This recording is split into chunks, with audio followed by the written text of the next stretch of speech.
মানে আইএসএফ এর জয় হবে। হ্যাঁ, আইএসএফ এর জয় হবে। কতটা আশাবাদী? 100%, 100%। যদি মানুষকে মানে স্বাধীনতা দেয় ভোট দেওয়ার, হ্যাঁ, তাহলে 100% নশো দিকে উঠবে। তো সোশ্যাল মিডিয়া মানুষকে যদি মানে যে হিসেবে এতদিন আসছে ভোট নিয়ে, মানুষ যদি জোর করে ভোট নিয়ে নেয়, এতে কি হয়? তাহলে টিএমসি যেভাবে আসতে পারে।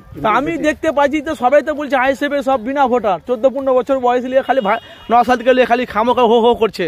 ওদের ভোটের ছবি হয়নি, আর যাদেরই ভোটের ছবি হয়েছে তারা তৃণমূলকে চাইছে। এই তো আমরা দেখুন, আমাদের দেখুন, এটা বিরোধীদের কথা, এদের শাসকের কথা, তাদের কোনো পয়েন্ট খুঁজে পাচ্ছে না। তারা কোনো পয়েন্ট খুঁজে পাচ্ছে না যে কোন কথা তারা বলবে। সেই জন্য তাদের একটা পয়েন্ট বার করতে হবে, তাদের চালাতে হবে এটা নিয়ে, ওই জন্য তারা চালাচ্ছে। কিন্তু কিছু লোক বলছে ওদের ভোটের ছবি চেক করা, ওদের ভোটার হয়নি, ওদের লিস্টই নেই সরকারের খাতায়, আধার কার্ডে প্যান কার্ডে ভোটের ছবি লিস্ট নেই। আমাদের তো আছে, আমরা বললে তো আর মোবাইল ফটো দেখে দেবো, আমাদের তো আছে। তাদেরকে কিছু বলবে যারা সব কথা বলেছে?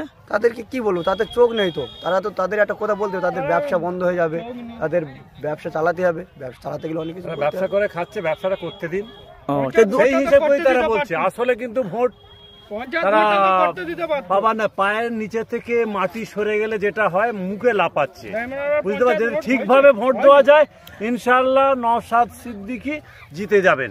হ্যাঁ, নওশাদ সিদ্দিকী